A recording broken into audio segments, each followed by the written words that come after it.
Aujourd'hui, dans cette capsule, je vous parle à nouveau du référentiel CITNUM qui vous a été présenté dans la case numéro 11 du calendrier de l'Avent par mon collègue Daniel Deschaines. Aujourd'hui, je me concentre spécifiquement sur la section outils et ressources pour les parents. Donc, tout d'abord, je vous rappelle comment on peut accéder au référentiel. Donc, si vous avez accès à cette infographie-ci, vous pouvez cliquer au centre, sur accéder au référentiel. Sinon, nous avons placé le lien direct sur l'intranet des services éducatifs. Donc, on a sous les images ici un lien rapide, donc référentiel CITNUM. Vous pouvez accéder par ici. Et sinon, on a un monurl.ca qui est tout simplement référentiel CITNUM et vous arrivez sur la page d'accueil. Donc, on vous a parlé déjà qu'il y avait 3 sections différentes. Une section qui s'adresse aux gestionnaires scolaires, une aux enseignants et l'autre aux parents. On va venir dans la section parents et on va cliquer sur la section accompagner son enfant. Et aujourd'hui, je vous parle de cette section-ci, donc la section coéducation. Donc, on a d'abord définir des règles de vie avec son enfant à la maison. Donc, rédiger un contrat parent-enfant. Donc, c'est quelques conseils ici. Et moi, je me concentre aujourd'hui sur les outils et ressources. Là, en fait, c'est un géniali et c'est vraiment inspiré d'une présentation là, qui a eu lieu dans les milieux. Donc, une présentation sur l'utilisation problématique d'Internet qui a été faite par Geneviève Rouillard, qui est intervenante en prévention des dépendances. Alors, on ouvre le tout, on va le placer en plein écran. Et je vous présente ce qu'il y a à l'intérieur. Donc, c'est des outils qui peuvent servir autant à tout le monde dans le milieu de l'éducation, donc parce que souvent, on est parents aussi, mais sinon pour accompagner les jeunes dans nos classes, mais aussi, n'hésitez pas à le partager aux parents des élèves de votre classe, là, qu'ils soient du préscolaire jusqu'à l'adolescence FP, FGA. On clique sur la flèche ici.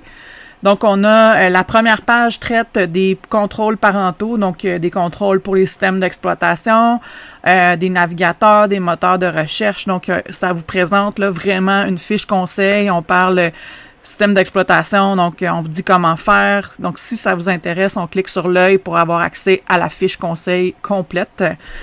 Ensuite, on clique sur les flèches pour avancer. On vous parle des 5 plateformes les plus populaires chez les jeunes.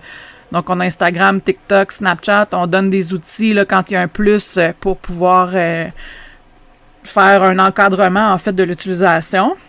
On va venir ici. Donc, premièrement, on a des petites fiches conseils, là, des petits guides techno pour les parents sur les réseaux sociaux 101. Donc, tout d'abord, on présente, si vous ne savez pas, quand on vous parle de WhatsApp, qu'est-ce que c'est, à quoi ça sert, qu'est-ce qu'on peut y faire, Snapchat, Instagram. Donc, on vient vraiment démystifier là, chacun des réseaux sociaux qu'utilisent les jeunes. Ensuite, on parle du vocabulaire. Le vocabulaire des réseaux sociaux et finalement des comportements sur les réseaux sociaux. Donc, une page très intéressante à explorer. Ensuite, ici, c'est par rapport spécifiquement à Snapchat. Donc, là, je vous en présente 3 outils, 3 contrôles, une façon là, d'avoir un œil sur ce que fait les jeunes. Donc, c'est pas vraiment dans explorer vraiment ce que les jeunes font, d'espionner, en fait, mais c'est vraiment pouvoir avoir un œil sur ce qui est fait dans cette plateforme-là. Donc, ici, le Family Center de Snapchat permet de voir la liste d'amis, de voir à qui votre enfant a parlé au cours des 7 derniers jours, de signaler un contact. Donc, on a le lien et 2 vidéos explicatives, là. Donc, oui, elles sont en anglais, mais c'est possible de venir activer là, les sous-titres pour pouvoir bien comprendre le message et le mettre dans la langue là, que nous comprenons le mieux. Ensuite, on a la même chose, donc une connexion famille avec TikTok qui permet de limiter le temps de visionnement, le contenu inapproprié, etc. Il y a un guide à l'usage des parents. Comme je vous dis, c'est pas pour pouvoir espionner ce que l'enfant fait et contrôler ce que l'enfant fait, mais c'est plus d'avoir un œil sur ce que, donc pouvoir encadrer l'utilisation de cette plateforme. Même chose pour Instagram. Ici, on a la supervision dans le centre familial qui permet de fixer une limite de temps d'utilisation, de voir le temps passé sur l'application, de voir les abonnements et les abonnés. Donc, on n'est pas direct dans le compte de l'enfant, là, c'est vraiment une supervision dans le centre familial. On a plusieurs liens qui expliquent comment faire ici. On continue de naviguer. Donc, on a ici une émission très intéressante qui est à Télé-Québec qui s'appelle En ligne. Il y a plusieurs émissions qui peuvent s'adresser aux parents. Donc, par exemple, ici, le temps d'écran des enfants, c'est pas évident. Donc, c'est un reportage complet là, sur le temps d'écran. Et ensuite, on a ici Emmanuel Bilodeau qui parle des réseaux sociaux de ses enfants. Tout à l'heure, quand je vous ai nommé Roblox, si vous savez pas de quoi il s'agit, donc on vient démystifier, on répond à la question « Qu'est-ce que c'est ça? » Et ensuite, faites vos recherches, le même genre de reportage ici avec une chercheure qui parle des jeux vidéo. Ensuite, dans Abilo Média, il y a plusieurs ressources pour l'enseignement, mais il y a également une section parents qui, là, j'ai ressorti quelques outils intéressants, mais il y en a beaucoup plus quand vous venez dans la section parents. Donc, ici, il y a un guide qui est tiré pleinement profit des jeux vidéo. Ensuite, un autre guide qui est aider nos enfants à composer avec la cyberintimidation. Le réseau des parents, donc les médias sociaux et vos enfants. Donc, c'est un guide également. Et on a un exemple de contrat que nous avons ressorti, là, qui on a jugé qui pouvait être intéressant là, pour les parents. Encore là, les yeux peuvent vous permettre de voir le contenu.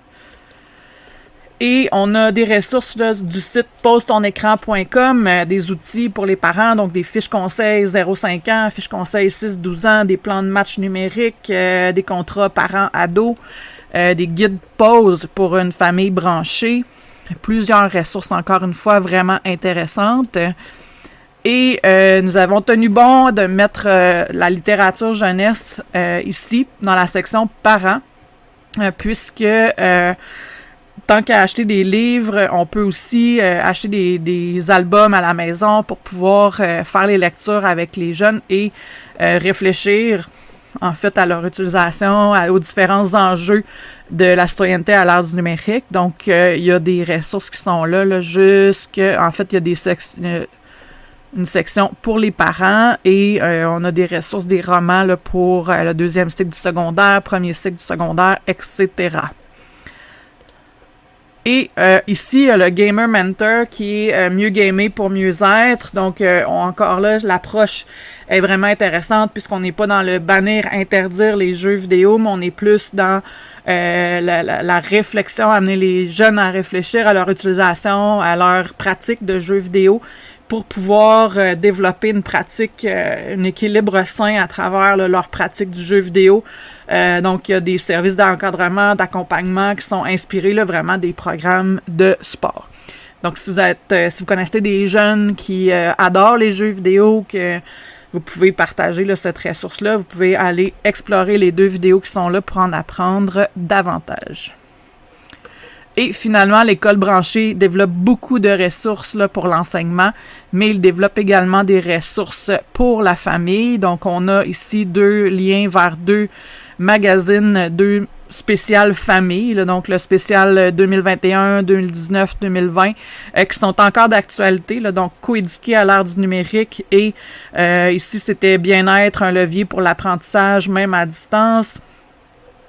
Et on peut cliquer là, sur le site pour avoir accès à la section pour la famille là, spécifiquement. Et c'est ce qui fait le tour, en fait, de la section du Geniali là, qui regorge de ressources pour les parents.